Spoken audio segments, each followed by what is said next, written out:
Lav, darling, I feel like I haven't seen you in I ages. know. It's been a hot minute. Hot? I don't know how to take that. I'm Oh, somebody's having hot flashes. fuck yeah. I haven't had a lady appointment in almost 4 months. These are hot flashes.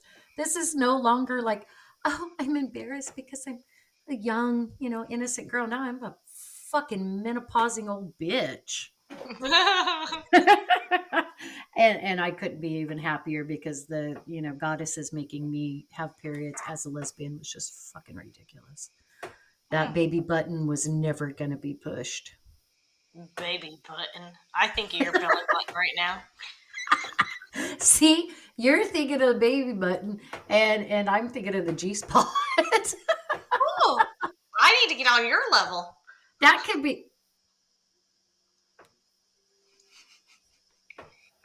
She's speechless. Good afternoon, party people. Good evening, party people. Good morning, party people. What you have just witnessed is an attack of the hetero kind. These little heteros, they go around and they tease us lesbians. And We're satires. it's, the whole time. Okay, so you guys, we got a cryptid that's going to be coming out. So I'm not sure if it's going to be before this or after this, but I don't know either. it's It's a it's surprise gonna for everyone. it literally is. I wake up and look at my Instagram and I'm like, oh shit, our episode dropped. Awesome. Because life in this day and age and realm and between Lav and I is just insane. Um, but I have a question for you, and party people, please answer this in the comments or on an instant message because I'd like to hear what you guys would say. If you had 77 minutes to kill, what would you do? 77 minutes. Hmm.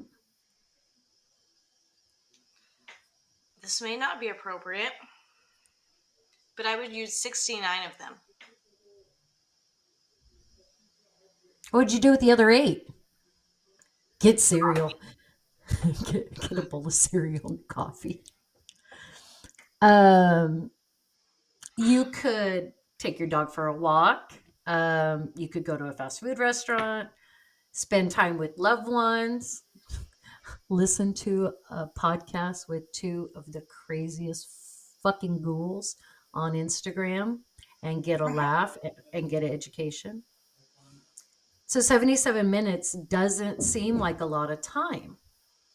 But when you convert those minutes, it becomes an hour and 17 minutes. Mm-hmm.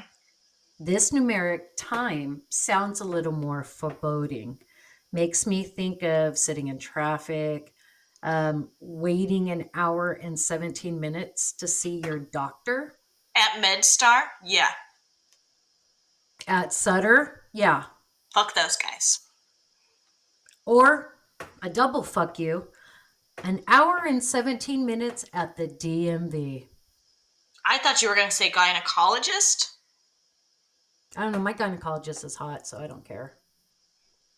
You. She is.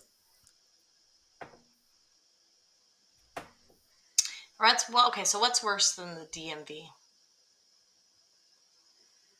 An hour and 17 minutes in a hail of gunfire. I was about to say with a really ugly guy with bad teeth, but gunfire definitely beats that. Yep. An hour and 7. How many bullets is that? Well, guess what?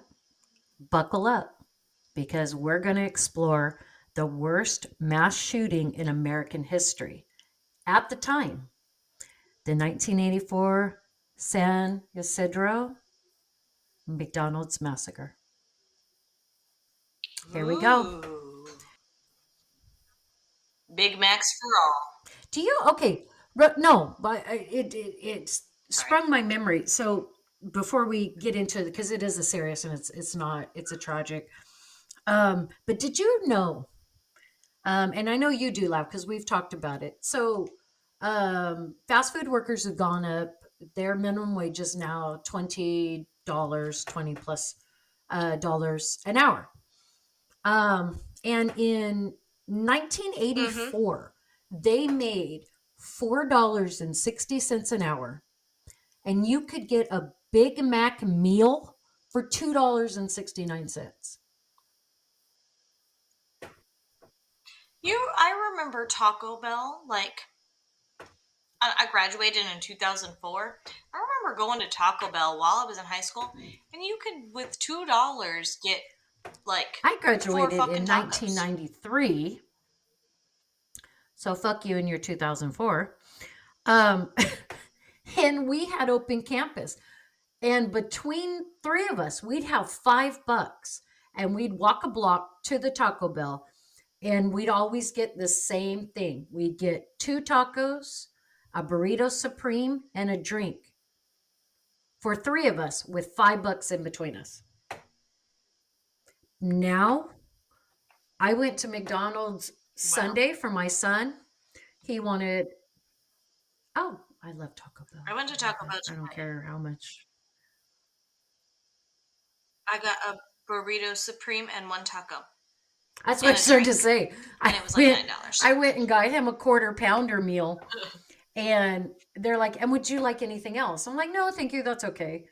And she's like, "Okay, that's going to be 16 something." It was like 16.49, 16.89 at the window, and I'm like, "Did you?" Yeah, I went to Chick-fil-A when yesterday. No, no, no. What is today? Tuesday. So I went to Chick-fil-A Monday, and I got me and my daughter the same thing, right? I got us both chicken sandwiches, the mac and cheese, and frosted lemonades. It was like $48. I was like, "Are you kidding me?" Like, Yep. I no, I will go to a sit down restaurant for that Yeah, price. Thank you. Like, that's right. Because it now in 2024, it is going to take 60 plus dollars to feed a family of three or a family of four at it's McDonald's. crazy. It's crazy. That's, yeah, but you can get a chub of ground turkey for $3. So guess what? You're going to be eating Mama's burgers and I'm not gonna be Ronald's. looking gorgeous because I'm gonna lose weight because I won't be eating Chick-fil-A and Taco Bell anymore. You're already gorgeous. I don't know what why. You don't have to even. You're fine. I mean, I got a fupa. You don't know what a fupa is? I might, but it sounds like Uh, a um, parasite. it's a fat upper pussy slash penis area. You have been holding out on me.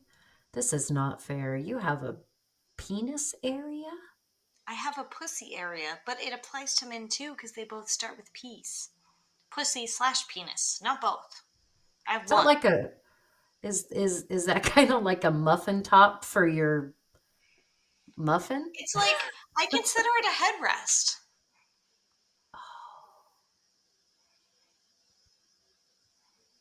I okay, so I'm not I'm not no, no, no, no, no. I wish they sold pillows like that at Costco. The fupa pillow. The Fupa pillow. We can make one. It will be in our merch store. You could get a Mothman lighted butt plug with your fupa pillow, and every time you roll over and see the flashing red light, you will think of Lavender and I and early on Wednesday. I, It's I happening. it's happening. I can see the merch sales and the lawsuits that are going to fall from that. So, with that being said, this is actually the perfect place to put in a very very strong trigger warning. This episode, this event was, and still to this day, is not a pleasant event. It is not a light event. It was very heavy. It was a very dark time in both our nation's history and California's history. So, if events like murder that involves children, um, and mass shootings, things of that nature, and racism is not for you, then, like we always say, catch us on the flip side. We have no problem with that. But if you are still with us, then buckle up because it's on. July 18th, 1984, 77 minutes, 175 police officers, 257 rounds were all controlled by one man. Who was this violent powerhouse who would take 21 lives, including a pregnant woman and an 8-month old child? It is here we introduce James Oliver Huberty. He was born on the 1st of October to a violent father and an absent mother in 1942. Growing up on a farm in Amish country, Pennsylvania, James's mom, not satisfied being a farmer's wife, leaves to be a Christian missionary. This is the last we hear of James's biological mom. I looked everywhere for any kind of information about her, and I'm not sure if she changed her name. I don't know if she just left the country and never came back, but there's no record of her literally after her leaving and being a missionary. Hmm. Interesting. So Huberty Sr. remarries a school teacher who did not get along with James at all. Unfortunately, James will take after his father's explosive personality. Huberty Sr. would fire off 10 or more rounds from a shotgun to alert his family that he was almost home Every day? every day. Huh. Seems like a waste. It does, but at the same time, I can't help but think this was an absolute fear tactic. He wanted them to know he was close enough that they could hear gunfire, and that with him being that close, your ass better be in line when he got home. Because if he had to deal with you, you were probably going to get the business end of that shotgun.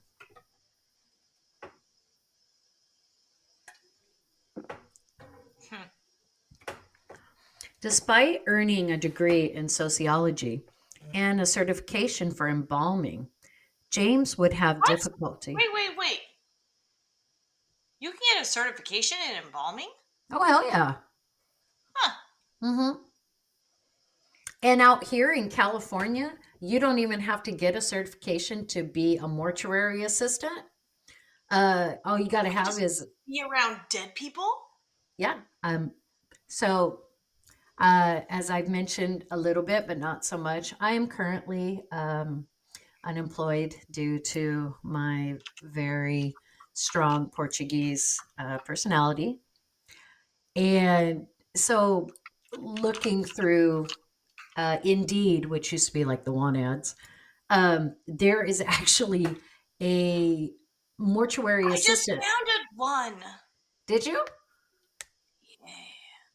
They make I more than I make right now. Yeah, they make pretty good money. There's one in Merced that's literally 20 minutes from us.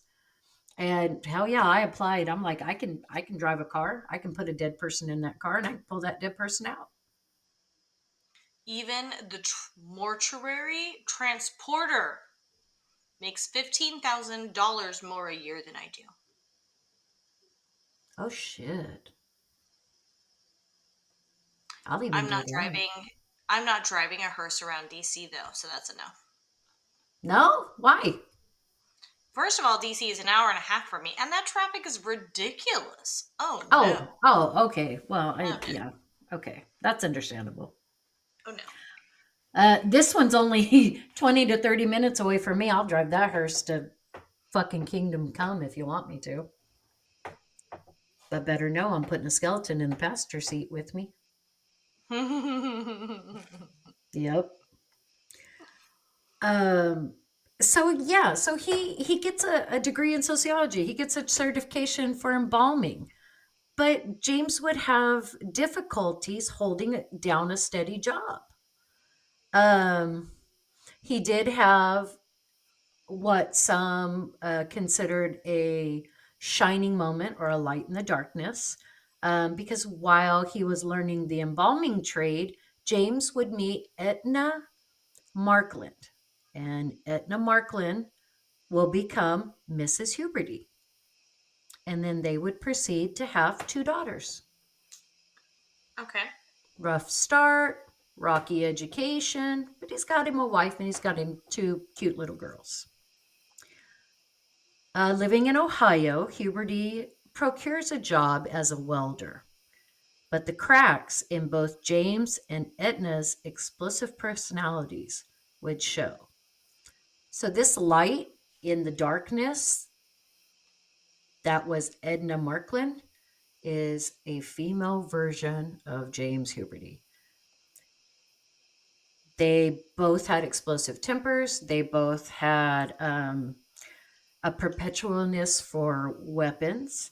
Um, Neighbors would comment on situations they had experienced with the Hubertys, such as James was infamous for sitting in their living room with the front door ajar holding a shotgun. You could just, people, neighbors said they would walk by and there'd be a big enough crack in the door that you could just see him sitting there pointing the shotgun out the door like he was challenging. He was kind of begging somebody to get on his porch so he could Wow. blow a hole in him. Um, he his impulse control was not good. A neighbor came to the house on one occasion and told him, "Hey, your dog got out and he scratched the side of my car."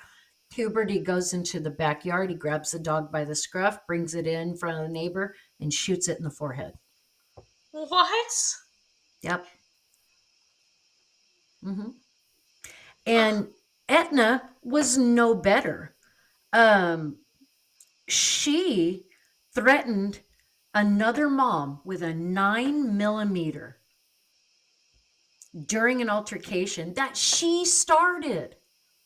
So Edna got into an argument with another mother in Uh the huh. school pickup line, and everybody knows if you've ever used those lines, they're shit. The people in them are shit, and nobody knows what the fuck to do until you Right. finally get your little hobgoblin in the car and you take off. Stuff Right. got heated in the pickup line. Edna got out and started fighting with this woman. This woman's like, "Fuck you, I'm gonna fight too." She gets out, and the minute she gets out, Edna pulled a 9 millimeter and put it to her forehead. Wow. Yep. Reports into the local police department were a joke. Most deputies laughed that the Hubertys were beating each other up or on the neighbors again. It was a commonplace for them to have to go out and break up fist fights between Etna and James in front of their kids, in front of their neighbors. And there's one story that I found where James had Edna on the ground and he was holding her hair and he was socking her in the face. Oh, really? And a Wow. neighbor from across the street comes over, pulls him off. He's trying to, help Edna. This minute he helps Edna up, Edna pops him in the face and James pops him in the back. And then the two of them jumped on him. Good Samaritan thinks he's breaking up domestic violence. He gets his ass kicked. Oh, really? By the Yeah. By by, Etna. by both of them.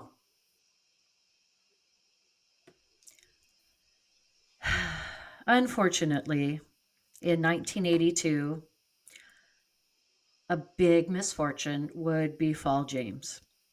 He's let go from his decade long welding job. Okay. So he'd been a welder for the same company for 10 years. The manager comes to him and says, it's just not working out anymore. And the cracks in your personality are starting to show. So we're going to let you go. You would think, because it's happened, that James would have went home and came back and gone postal. Right.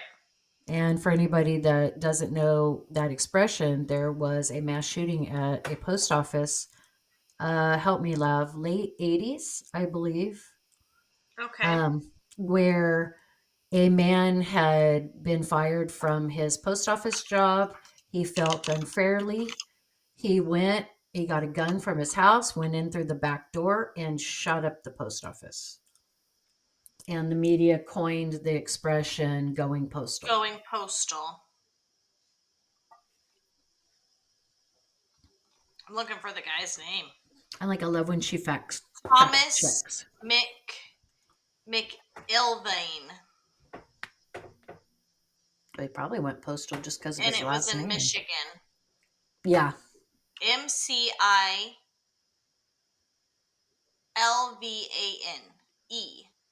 in Michigan. He killed 4 people, wounded 4 others, and then killed himself.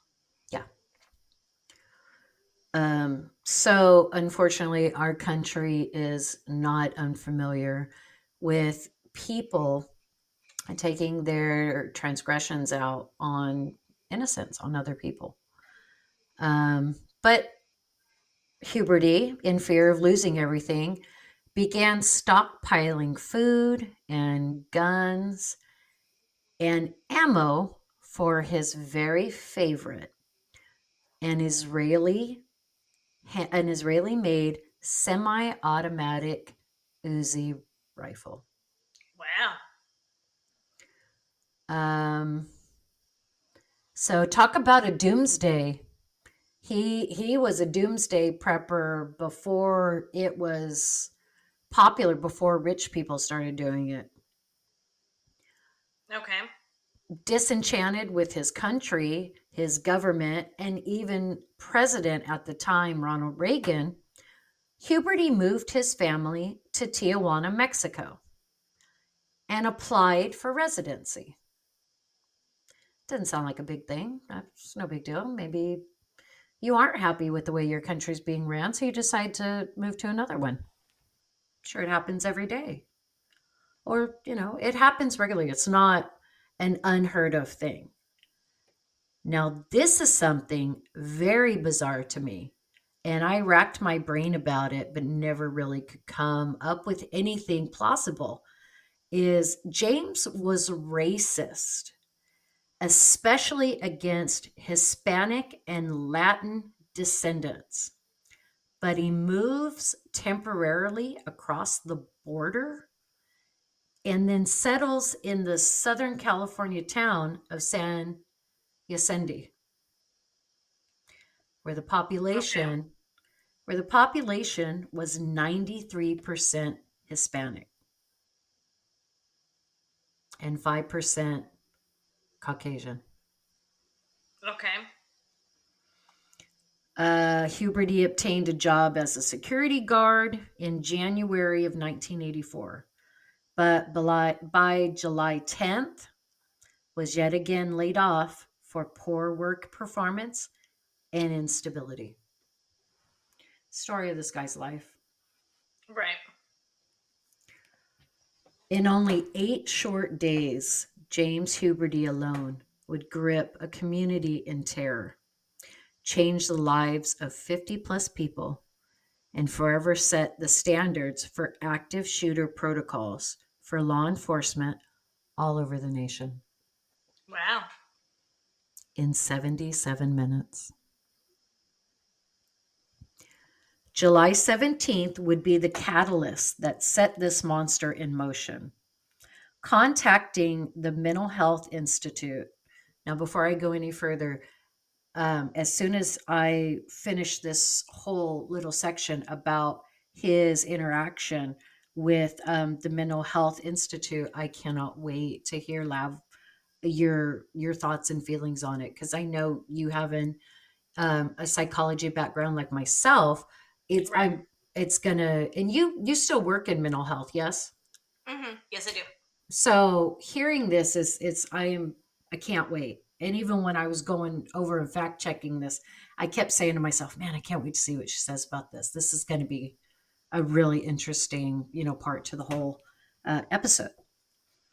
Um, so, contacting the Mental Health Institute, James expressed to Etna and the operator that he was having a mental health crisis.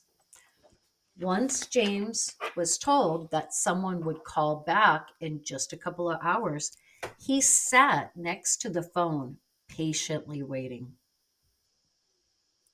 He sat And next to the phone. he sat next to the phone, waiting.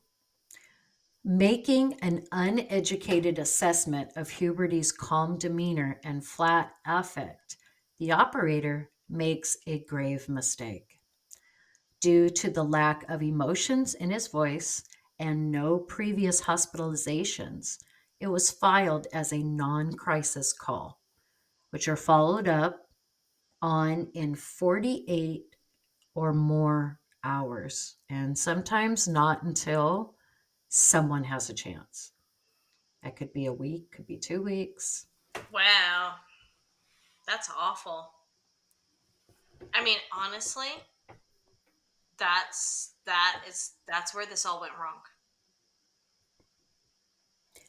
Absolutely.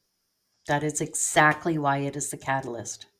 He reached out, he told them, If somebody I, would have contacted him within a couple hours, this probably would not have happened. or even the next morning. It didn't even have to be that afternoon. It could have been the next morning. And 21 people would still be alive. Mothers, daughters, Right. fathers, babies. That's awful.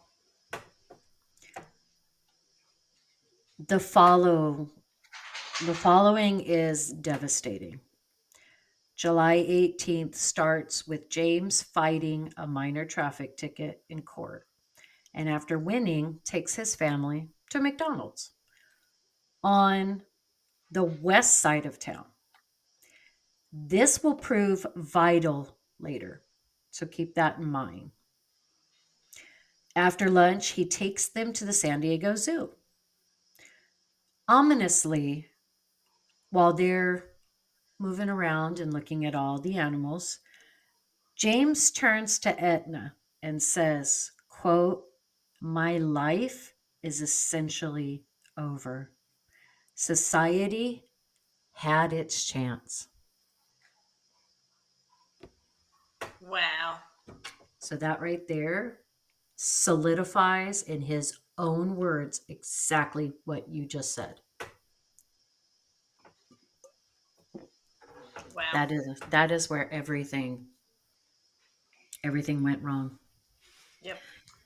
At approximately 3:45, James joins Etna in the master bedroom where she was having a rest and begins to arm himself with an automatic Browning modified handgun, and it was modified from semi-automatic to full automatic, Okay. a pump action shotgun, and lastly, his precious Uzi. Wow. For anybody that doesn't know a lot about weapons or anything, Lav, do you have experience with an Uzi? Not an Uzi, but I do have experience with a like 240 and a 50 cal. Which Those are are both basically. They're very Yeah, they're close to both it. machine guns. Yeah, they're big machine guns, so not something that you can just mobily move around. Like people are going to see you coming with a 50 cal for sure. Right. But what does it do to a human body? It if so, both of them are very, and they're belt led, which, and I'm not I don't know if an Uzi is or not, but a 50 cal and a 240 are both belt fed. So what kind of happens is as the bullets are going in, it is pulling the bullets in, so the gun is kind of pulling too. So you can't keep it very accurate because it's moving to move the bullets in from the belt. And so Okay. the whole gun is kind of moving, if that makes sense. Hmm. So what kind of happens is you will just, like, you'll shoot and it will move across the body and you'll essentially cut them in half. So an Uzi has a magazine, which, again, for those who aren't familiar, a magazine is a metal clip that goes into the handle of the gun, and that is where your bullets are. That's where they come from. And magazines, most of the time, are, especially if you're not just target shooting, if you're actually doing something with any type of semiotic or automatic weapon, you have pre-made magazines. So you Right. just pop that sucker out, pop another one in, and there you go. As he carried these plus a large burlap sack full of ammunition, James pauses and gives Etna an uncharacteristically tender kiss goodbye. She said, "What are you doing?" And he calmly says, "I'm going to hunt for humans." And that's I a mean, quote. That's a direct quote. I'm pretty sure I may have said those exact words at some point in my life, maybe more than once.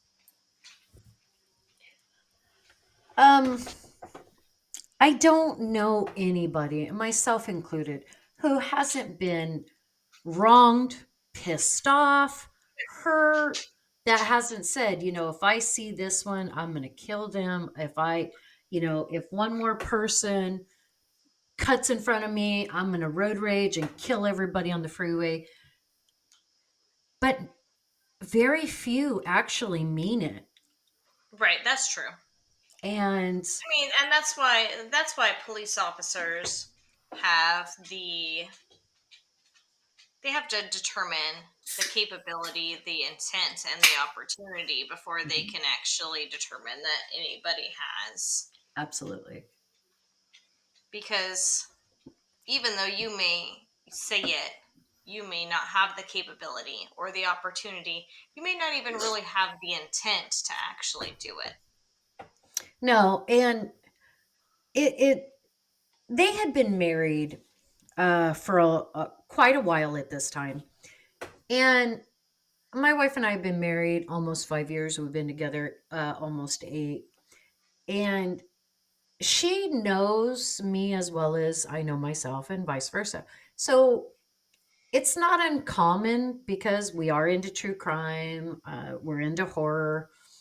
It's not uncommon for me to say something, off color, like her asking, "What are you doing?" "Oh, I'm pulling a Dahmer, and we're going to have liver tonight," or something, you know, something asinine like that. Or, I've come home pissed and been like, "You know what? The next time somebody fucking, this or that, I'm going to blow them up."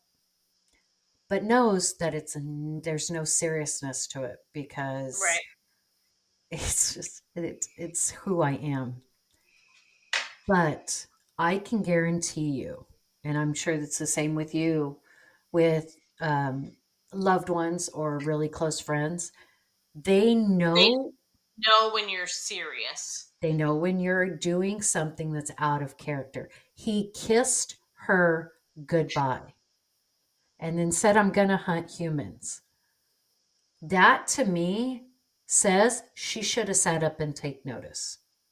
It was out of character. So I just want to let you know, Harley is all about hunting humans. Hi. Well, hello, handsome. Oh, yes, you guys are going to hear me make lovey kissy noises because I love dogs. Harley is adorable. He has the kindest eyes. Um, Mommy's little werewolf is on his bed, and I call Gomez my little werewolf because of his teeth. He's on his bed and stretched out, and I moved like I was going to pick him up, and he gave me a "don't fucking touch me" look. I'm warm. I'm comfortable. Um, so passing his 12-year-old daughter with his arsenal, she paid him no attention.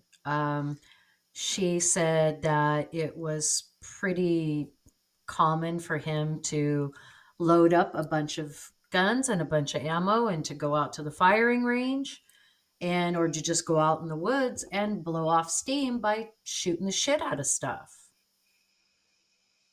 Okay. I wouldn't hold it against her because she's 12, but at the same time, 12-year-olds know right from wrong. They know the difference in people. Most of the time. And if dad does not look like he normally does when he goes out to target shoot, maybe you should go in and tell your mom something's not right with your dad. Right. Or, if you have two moms or two dads or whatever, when something's not right. I mean, my son knows when my wife and I have had a disagreement 30 minutes after we've had it because he feels that tension. So you can't Right. tell me. Yeah. I mean, kids see that. My daughter's 13 and she'll come down and be like, she won't even have to see me. She'll just come downstairs from her room and be like, "Why are you emo?"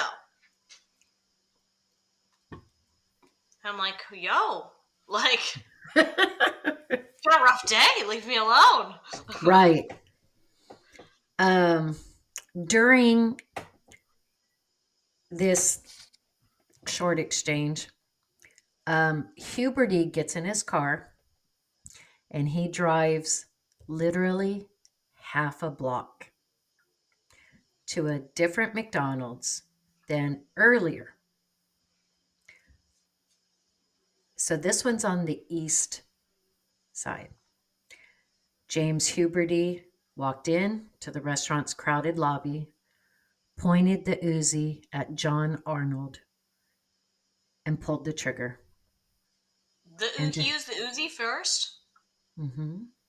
Oh, But to his surprise, nothing happened.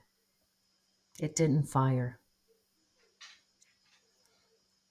So he takes a step back. He's examining the gun. John Arnold is joined then by the manager, Neva Kane, or Neva, excuse me, Neva Kane, who was fresh from her honeymoon. She'd only been married 6 weeks. They wow. wa- they watched as Huberty chambered around and firing a test shot into the ceiling. Leveling the gun, James proceeds to shoot Nevia in the head, Wow. followed by John 5 times in the arm and chest. Huberty then shouted for everyone to get on the ground. This is scary enough as it is, but what he would go on to do chills my blood into ice. He had a small transistor radio strapped tight onto his pants, and he walked around playing music as he fired round after round from both the Uzi and the shotgun. He shot at people as they ran from the lobby. He shot up the play area that was crowded with children because this McDonald's was one of the newer ones of the area.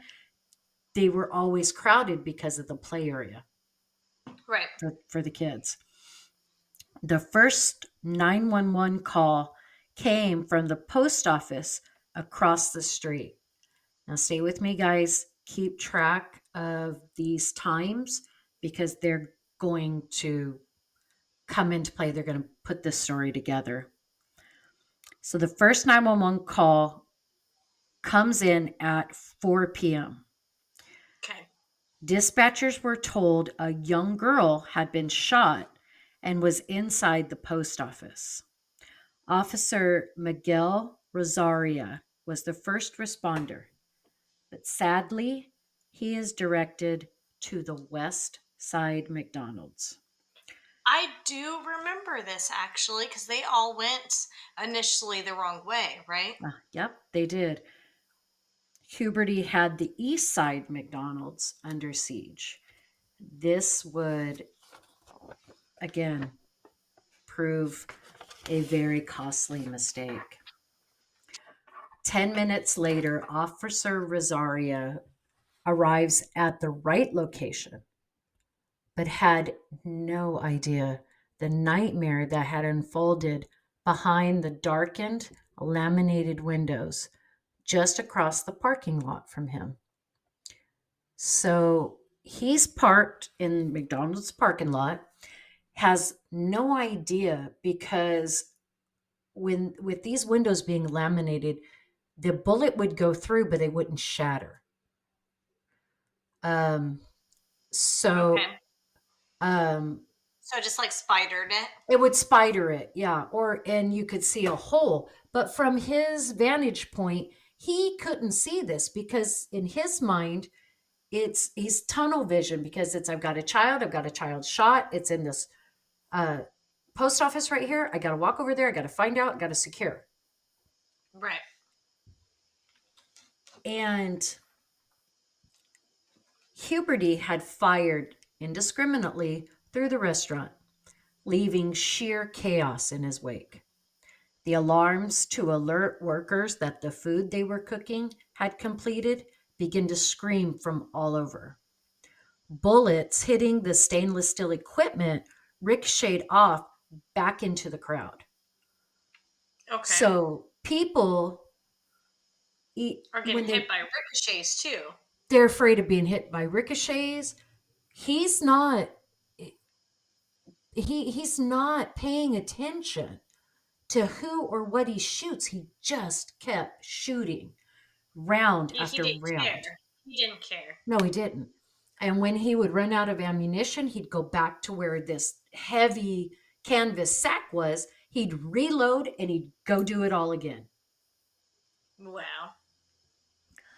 Guadalupe Del Rio made the gut wrenching decision to leave her 1 year old daughter under their table to grab her 4 year old daughter from the play area. Returning to the table, Guadalupe shielded her girls, trying with all her love to comfort them. She kept telling them, "It's just ice from the ice machine. That's what you hear."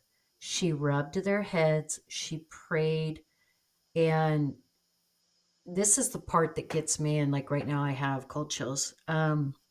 Even as hardened of a true crime fanatic and horror movie fanatic as I am, it chills me because here you have these two little babies and you're telling them that everything's going to be okay when you don't know it's not. You don't know it is going to be okay.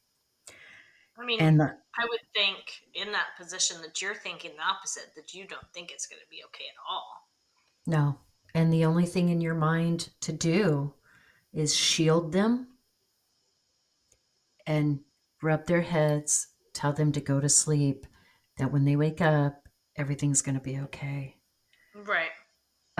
Victor Rivera was Guadalupe's husband. They were barely 19 years old and they have two babies. And her husband tried to persuade Huberty into submission. He tried to tell him, "You don't have to do this. You can change your mind. Leave now. Don't do anymore." And for his efforts, he was shot 14 times. Wow. Moving back towards the kitchen area, Wendy Flanagan, Margarita Padilla, and Albert Leos were discovered hiding in one of the aisles. Anybody that's ever worked in a fast food restaurant, when I was in high school, I managed a McDonald's and a Taco Bell. There's no room, there's no place to hide, especially in a McDonald's, because everything is an open floor plan so that they can get your food cooked, get it to the line, get it out the window, get it to the counter, get it gone. Um, so all it took was him strolling back up to the front counter and looking down, and there's these three. Albert was shot 5 times. And when Huberty had to return to the front to reload, he started crawling. He had been shot in the leg, he'd been shot in the arm, and I believe in the back. And he started crawling toward the emergency exit. At the same time, Margarita, affectionately called Maggie by her friends and coworkers, pulled on Wendy's arm and commanded that Wendy get up and run out the back exit. Get out. She pulled her up and pushed her. As Wendy ran toward the emergency door and only visible from Huberty's vantage point, Officer Rosaria, still heading to the post office, is forced to take cover. James, seeing his opportunity, stepped near one of the side doors and took the butt of the shotgun and he busted it out. So that's how the windows shattered is he would take the butt of the gun and he would hit it. And as he stepped to the side door, he began firing at Officer Rosaria. Dispatch received a frantic radio call at 4:10 in the afternoon that he was Wow. taking rounds. So, love, I know you've taken notice of the time drops. James Huberty shot Nevia at 3:50. The first 911 call was at 4. And now the lone officer on location has radioed in at 4:10, reporting shots fired. It's been 20 minutes since the first shot was fired, precious moments wasted due to misinformation and a lack of vigilance on San Diego's police department. Catching And just movement. for reference, Columbine. We all know what Columbine is. Yeah, That mass shooting at that school lasted from start to the time the cops killed him, or they killed themselves and the cops came in. right. Less than 20 minutes. Yeah. So now this restaurant has been under siege for 20 minutes. Catching movement from the donut shop on the other side of the street, Huberty, moving in that direction, kicks Guadalupe, checking to see if she was alive. And due to all of the blood all over the floor, Guadalupe was able to stay curled in a ball with her daughters in her body, wrapped around them with her body.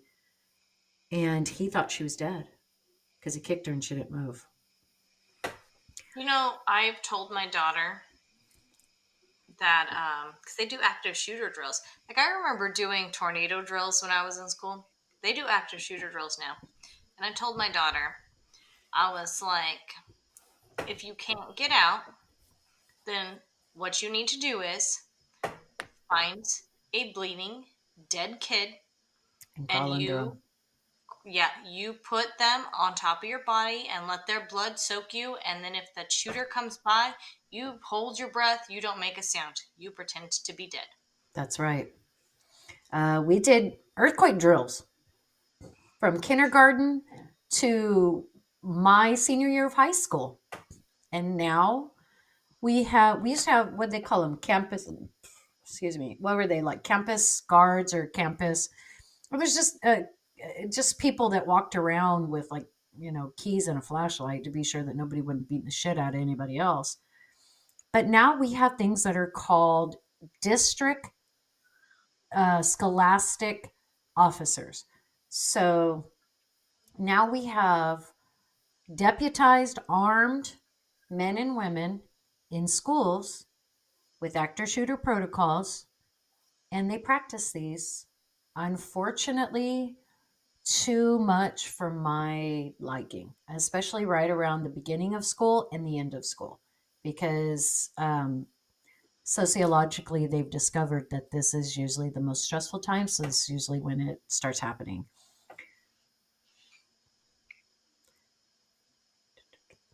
I mean, I feel like they don't teach enough, No, honestly. no, they don't. They don't teach the real scary stuff. They don't teach you that the kid you were bullying last week, pulling his shorts down, He's or coming for you because you he's bullied him. he's coming for you.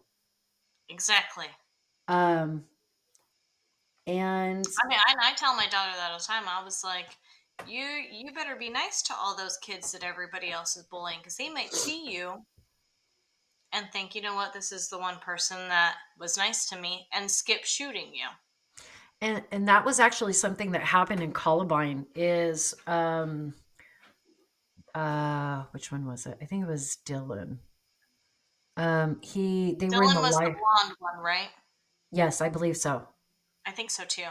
Um, but they were in the library, which was where most of the And they destruction. skipped, and he skipped that girl and killed himself instead, right? Yeah. Okay. Well, I know exactly what you're talking about. yeah, he skipped the girl because he remembered her from a drama class, I want to say, that was nice to him. So he skipped her. He shot the kid in front of him. Shot the kid in front of her, and then it was right after that they got the notice that the police were on grounds, and then they shot themselves. Mm-hmm. Um, yeah, Dylan Klebold was his name. Josh Coleman and his two best friends, Omar Hernandez and David Delgado, having just gotten donuts, decided to head to the McDonald's for ice cream. Take into consideration, there still was only one lone officer, Rosaria, on scene.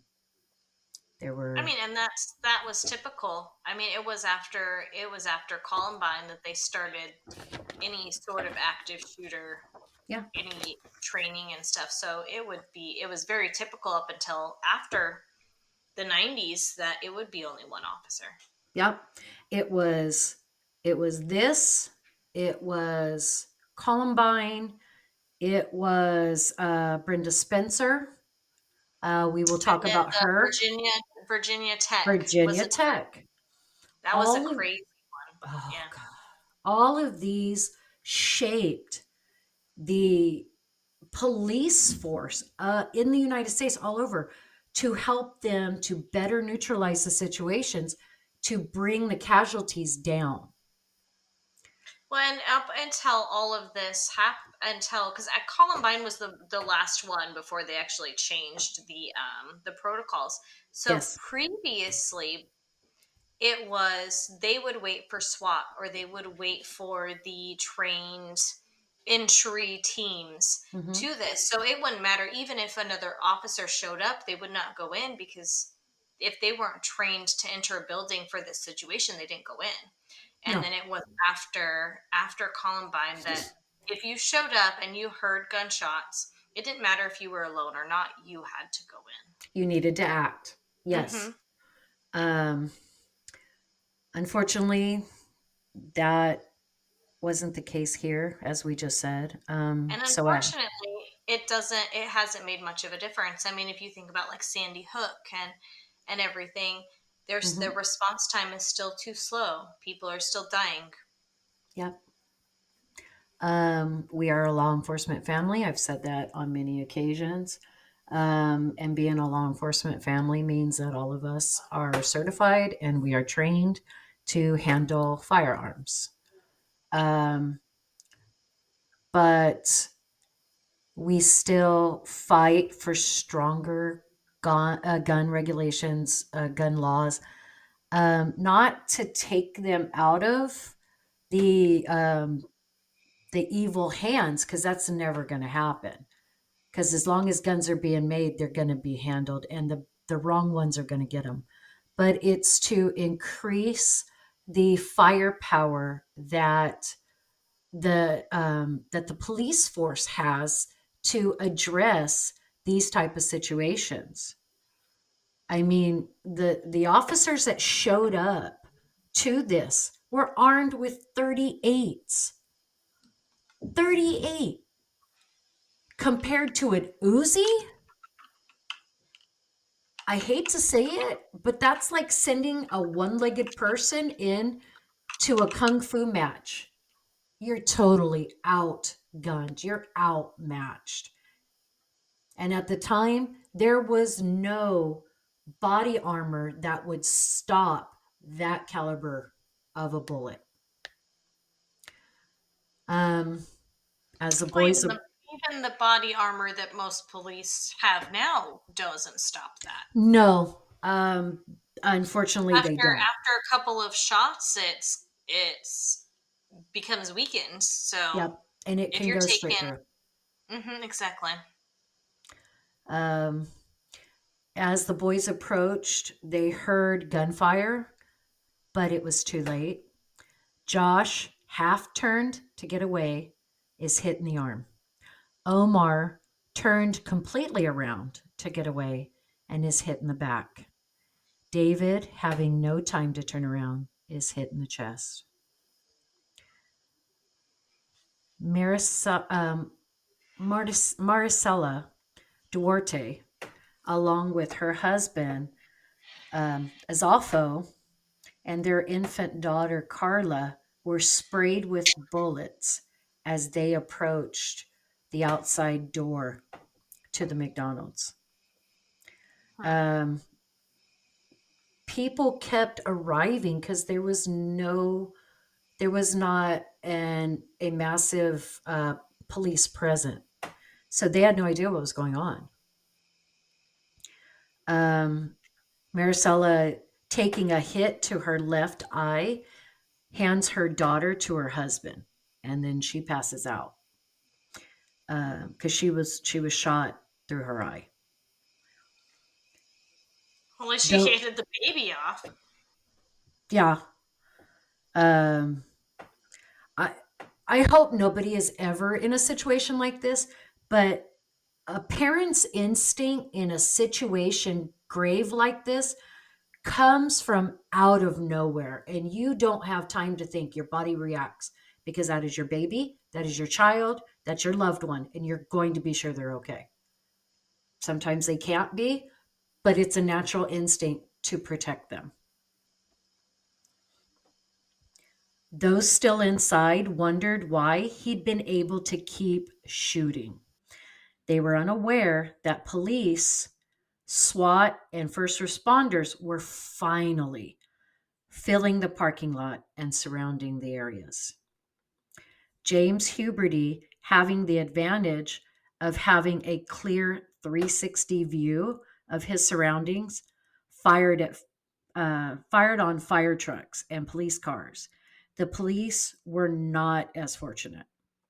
Shatterproof laminated bullet riddled windows, as we said, hindered the SWAT and police's view of Huberty. So they had no idea who he was, what he looked like, where he was. All they knew is that bullets were coming, and they were coming fast, they were coming hard, and they were coming for them. The growing spectator crowd was forced to take cover from Huberty's Uzi spray of bullets as well. So I hate to say it, but in all honesty, in the 80s and 90s, we were not smart people, especially not around here in the Central Valley. Stuff just rarely happened. So if we heard about something going on, like idiots, we climbed into a car or loaded up the back of a truck and we went to see what it was. There's shots fired in downtown Right. I mean, Modesto. we've talked about this in other episodes where we both grew up listening to the police scanners, and we would hop in the car and go see what was going on. That's right.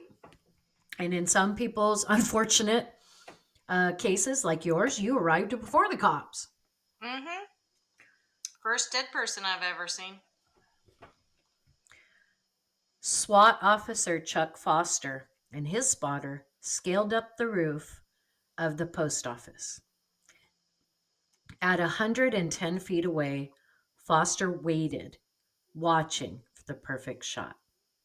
I cannot even begin to imagine what he felt. He hears gunfire, he sees bodies, he sees children, and all he can do is wait. Huberty wandered around, shooting anything and everything, but thankfully, he was ignorant to the fact there was a basement closet at the rear of the kitchen. See, Margarita, Maggie, was shot 5 times in the chest, pushing her coworker Wendy toward the exit, the emergency exit. When Wendy got to the emergency exit, it was locked. And Wow. on the documentary, they asked her, "Was that door supposed to be locked?" And she said, "No, the owners kept it locked because they were afraid we were stealing food." Huh.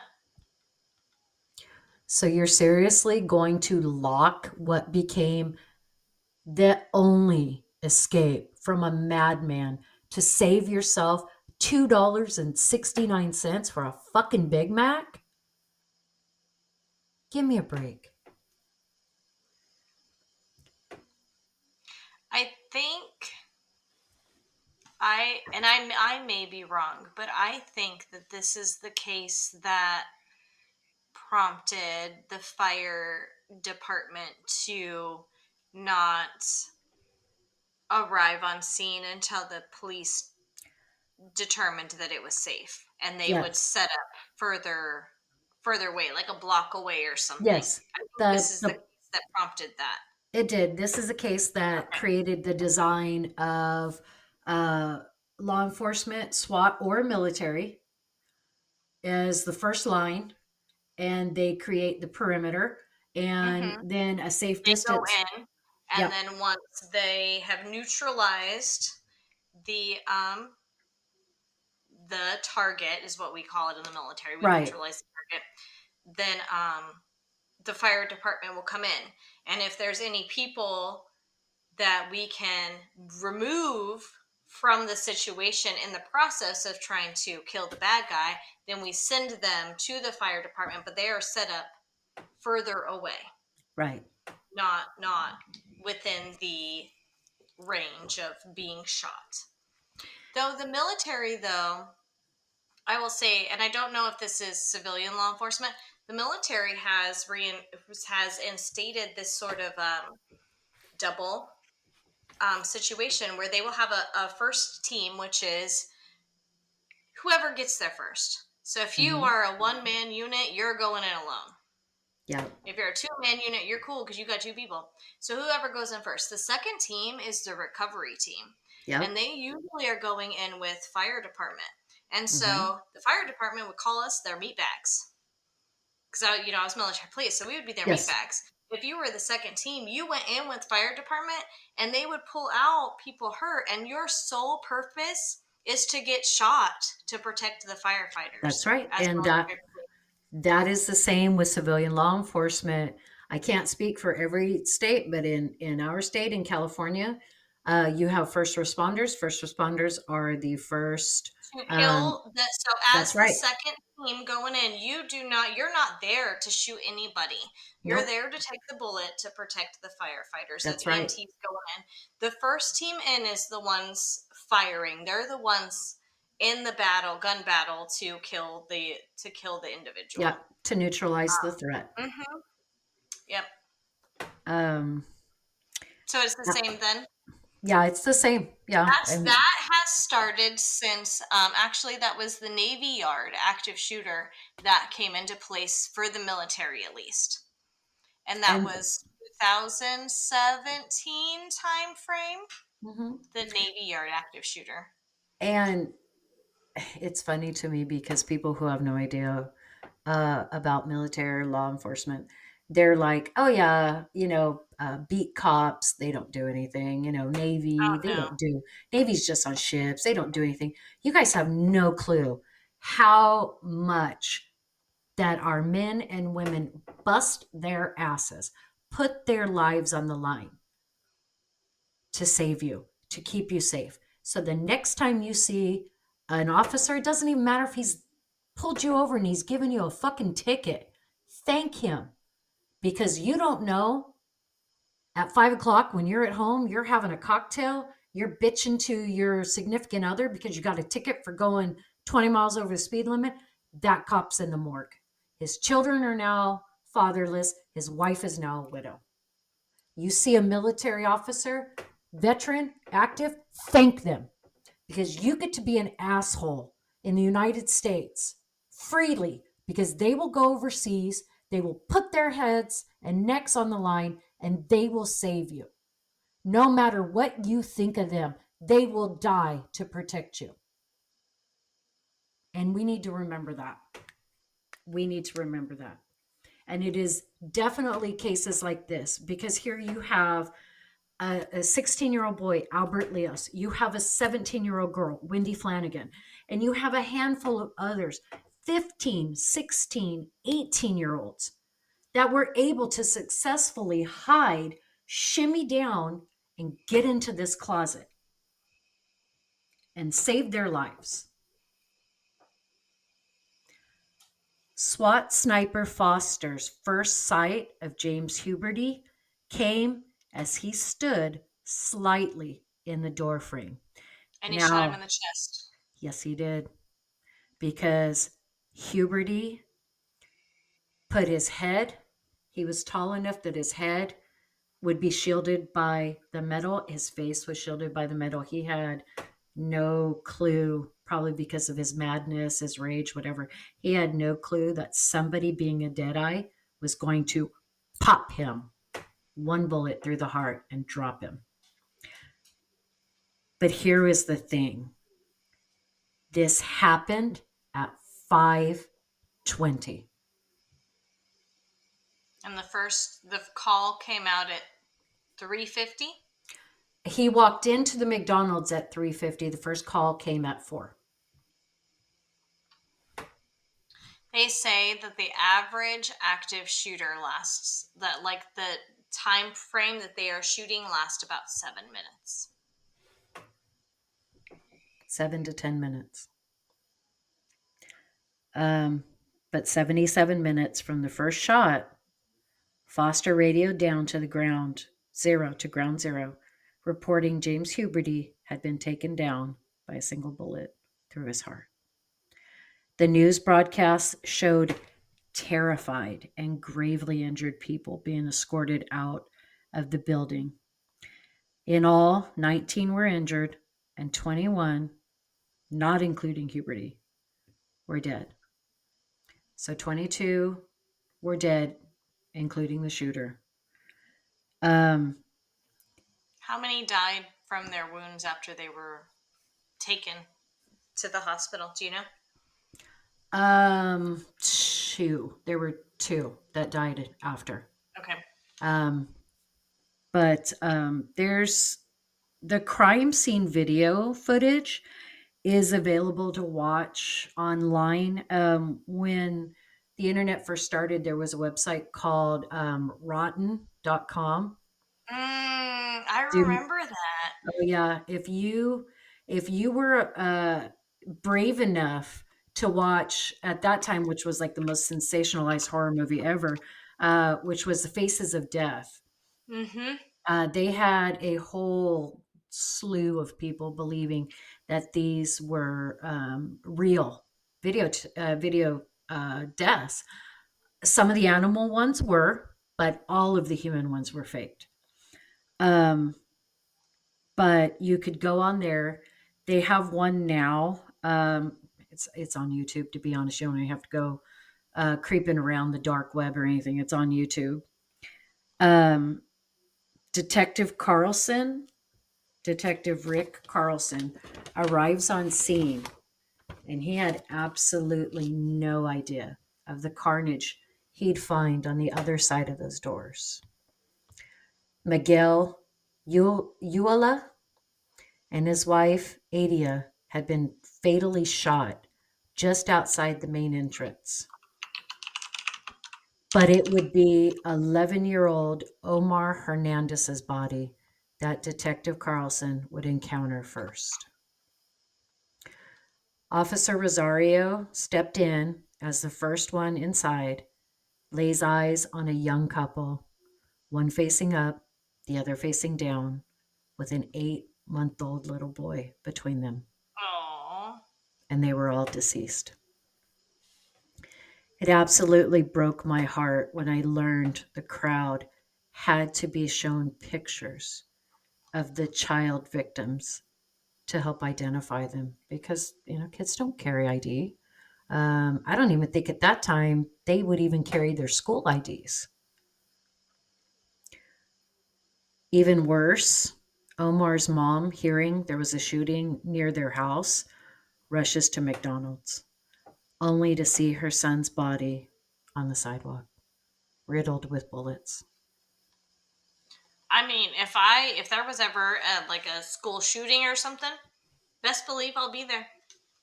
Oh, I'll be there I'm gonna, armed. I'm gonna be that guy. What was it, that school shooting where that off duty like park ranger or something fucking went in there and he's the one that went in and saved all the kids? Do Hmm. you know what I'm talking about? It was within the past couple of years. Yeah, I do actually. That'll be me. Um, yeah. Um, I'm not and sure if he I, was a park ranger. He was some sort of law enforcement, but he was off duty. I don't remember what yeah, he was for sure. yeah. I got to be brutally honest. If I was Omar's mom, and I showed up and my son is on the sidewalk and he's dead, I don't know what I would do. I don't know how to. I I don't I don't know how to I don't survive that. right. I don't know what I would do either. I mean, I've only got the one. I think I would have to be locked up. Like either I would have to they would be putting me in prison or they would be putting me in a mental institution. Or put One or me the in other. the or put me in the ground. And I know that sounds so terrible, but I cannot imagine what people who miscarry. I can't imagine the bravery that they have to go on and have another child, knowing full well it could happen again. People Mhm. who survive tragedies where their children are killed, but they're not. And we're going to actually get into that because it's approximated there were 50 plus patrons in the McDonald's that day in 1984, 175 police and SWAT members, and 21 dead at the hands of one sole madman. Something rarely talked about is survivor guilt. This is something that's very interesting to me as well as nature and nurture. is Hmm. would you go into Lav and kind of give us an overrun about what survivor guilt really is? So, survivor guilt is it is the guilt that a person feels when they have survived a life-threatening situation and they have witnessed somebody die from this situation. And it's usually somebody that they know. It's not just, some average Joe Smo, but like a car accident Hmm. and one person survives and the other person doesn't. That survivor usually has survivor guilt. And it is very similar symptoms to PTSD. Yes. They've actually recently started connecting survivor's guilt with PTSD, because it can even happen in. I don't know if you remember, but there was a train wreck in 2005 or 2006. It was a commuter train down in Southern California, and hundreds died because the train derailed, because the conductor wasn't paying attention to the signal, and Hmm. he was screwing around on his phone. So if you can potentially get into a deadly car accident by being on your phone, imagine being on your phone with a fucking train, and Right. you've got a five, 600,000 people, and he derailed that train because as he was going through it, he noticed it, he stopped, and there was one car in particular. There was I can't remember the amount of people, but there was two people who didn't know each other that survived. And within 6 months of that accident, the male had committed suicide because he could not, in his note, he said he could not close his eyes without seeing the burnt, bloody, or dissected people around him. Right. So the one thing that I do know is different because I think that a lot of people with survivor guilt are diagnosed with PTSD and survivor's guilt. And Yeah. it's not necessarily the same for PTSD. Like you can have PTSD and not have survivor or survivor's guilt. But Hmm. if you have survivor's guilt, you usually have PTSD as well. And the key difference between the two is with survivor's guilt, you have the overwhelming feeling of guilt. You have the overwhelming feeling of hopelessness. And that's what you're like obsessively thinking about what you could have done to prevent them from dying. And with PTSD, it's more of a fight or flight because Yeah. you're remembering what directly happened to you. So you're not obsessively thinking of other ways you could have stopped it from happening like you do with the survivor guilt. Right. And as well with survivor guilt, there's sometimes they have where they can't understand why hundreds or so, or 20s or so, people died, but they lived. And they Hmm. did nothing different than these other And they people. they feel very guilty that they weren't worthy of living and these other Right. people would have been.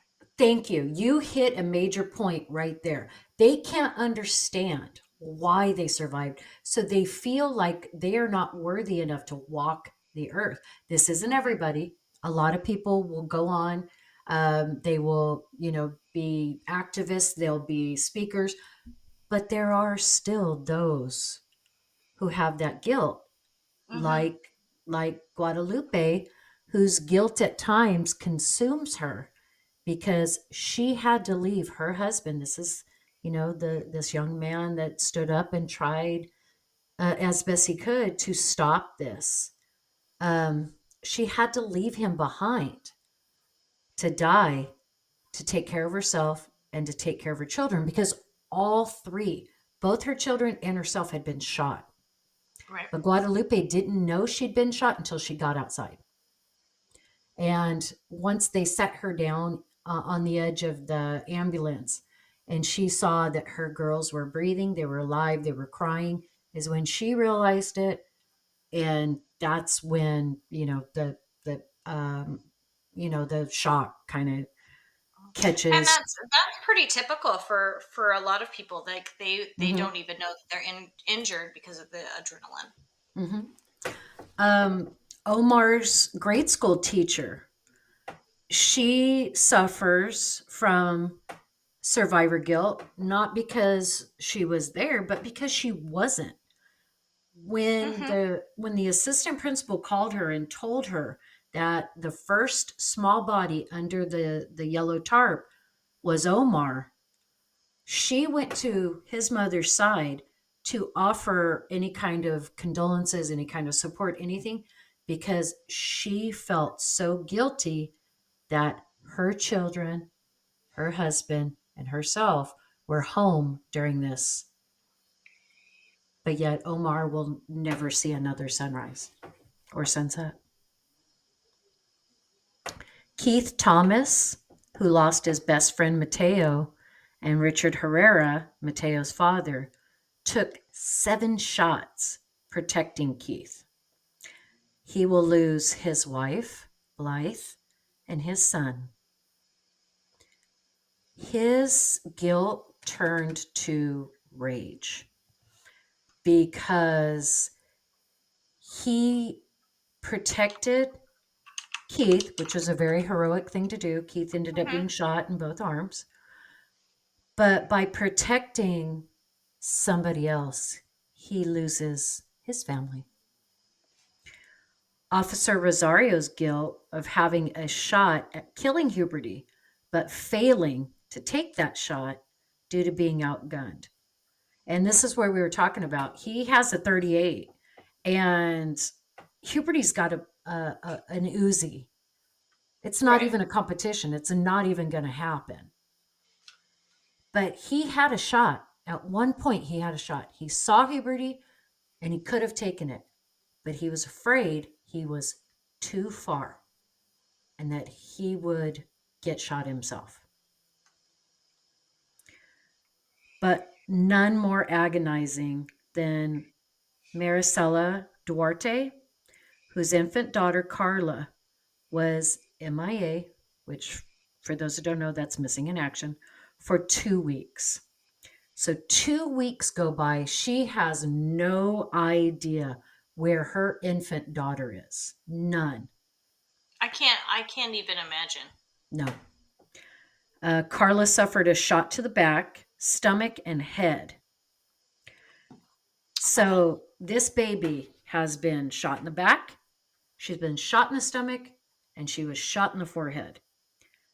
Had been handed off to an officer from a frightened survivor who barely spoke any English and was trying to get across to him, this is not my baby, this is not my baby. He takes both of them to the hospital, hands the baby over. The woman gets treatment, and that's all anybody knows. 2 weeks go by. Maricela is reading the newspaper, and what does she see? Her baby girl on the front page with the nurse who had saved her. okay. First of all, if my baby was involved in this and I did not go home with her, my first thing would be going to the police. Like, I want to see all of the babies to see if one of them is mine. And if my baby's not there, I would be calling all the hospitals. What hospital did these wounded people go to? Because my baby is missing. Why did That's it take her 2 weeks? well, the I thing would have is, been there within the hour. yeah. The thing of it was is at this time, because of the shock to everybody, shock to the community, shock to everybody, these people were taken to every available hospital. So they literally were scattered. Maricela barely spoke English, and she was afraid to get a hold of anybody that they wouldn't understand her. They would report her. So she sat agonizingly until she saw her daughter. No. I don't know. I don't think that even a language barrier, even if I was here illegally Wouldn't or in stop another me. country, I don't think it would stop me either. Wouldn't stop me. Infuriatingly, the only involved party who felt no guilt was Etna Huberty herself. She ignored the warning signs. She went on to sue McDonald's and, What? yeah, and his previous employer. And here's why. She sues McDonald's because she says the MSG that's in the food caused Huberty to have a mental breakdown due to high blood pressure, but he had no medical record of having high blood pressure. How often did he eat McDonald's? That's disgusting. Yeah, it's pretty gross. But she wanted to capitalize on it. She even sued his employer for emotional distress because he lost his job, and 8 days later he goes up and shoots all these innocent people. Thankfully, she lost both. But Good. but party people, this is going to send anger through you. The owner of that particular McDonald's offered up, now this is 1984, so it's a lot of money even today, offered up Oh, I think I remember this. $1 million to those affected by the tragedy. And who gets paid first? That No. monstrous Etna Huberty, who, in my opinion, deserved not a fucking thing. Mm-mm. I agree. Um, I ask everybody humbly if you will join me as I read the names of the people that were lost. We honor them all of this time later for their sacrifices, for their pain, and for their loss. Elsa Fierro, 19. Nevia Kane, 22. Michelle Carncrus, 18. Maria Silva, 19. Gloria Gonzalez, 22. Blythe Herrera, 31. Mateo Herrera, 11.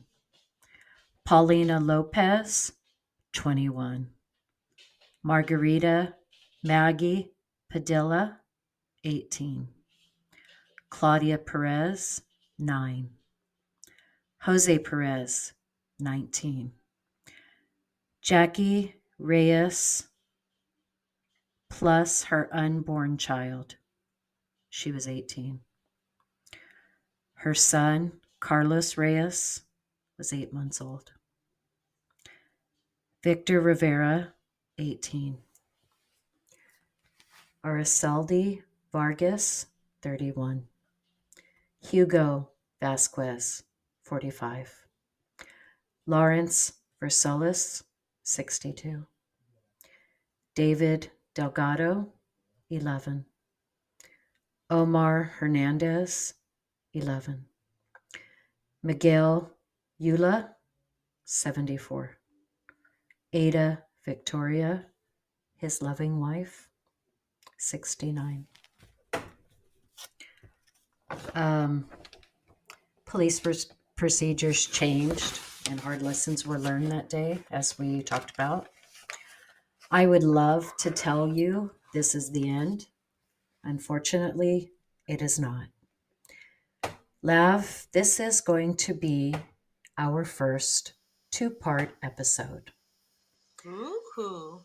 because 77 minutes, 376 officers, one shooter, 38 years later.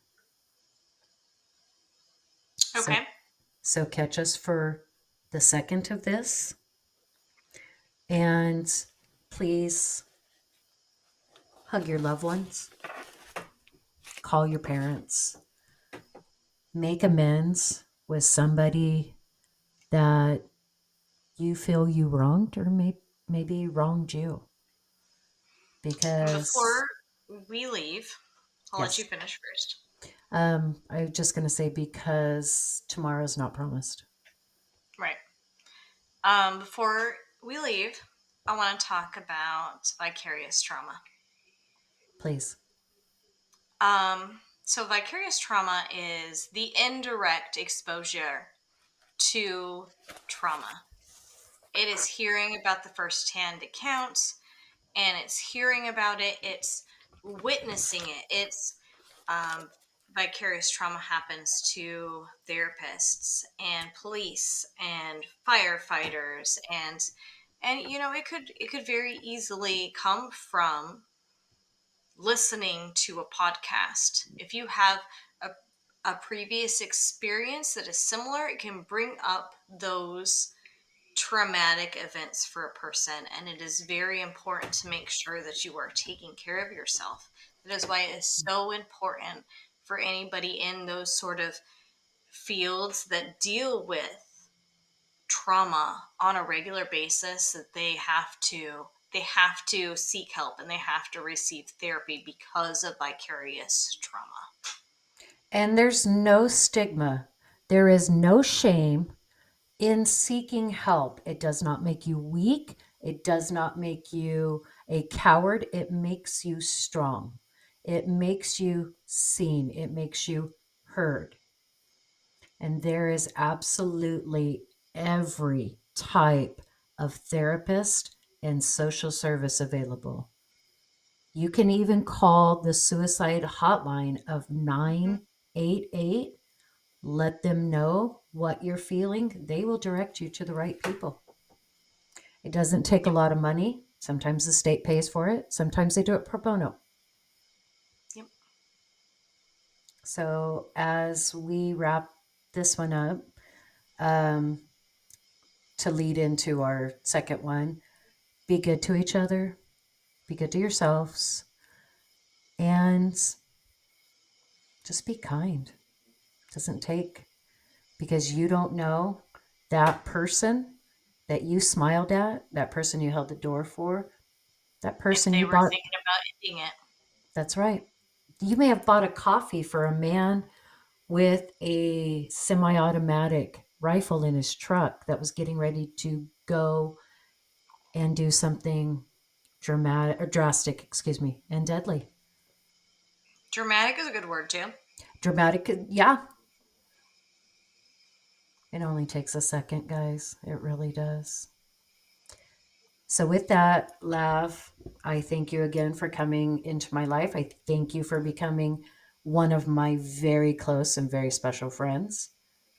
For all of you guys that are listening, if we are already friends, thank you for being there. If we If are we are, about, find us that's and be right, our friend. that's right. Or if you are joining us and would like to be friends, we're not stuck up bitches. We'll talk to anybody about anything. That's true. That is very true. You All can right. find all of our contact information in the show notes. That's right. That's right. And Lav and I are attention whores, so you can find us all over Instagram.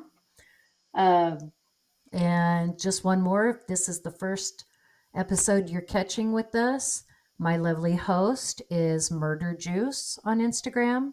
Myself, I'm the witch with all the gifts, 666 on Instagram. And our show is early on Early on Wednesday. Wednesday, We'll see you guys later. part two.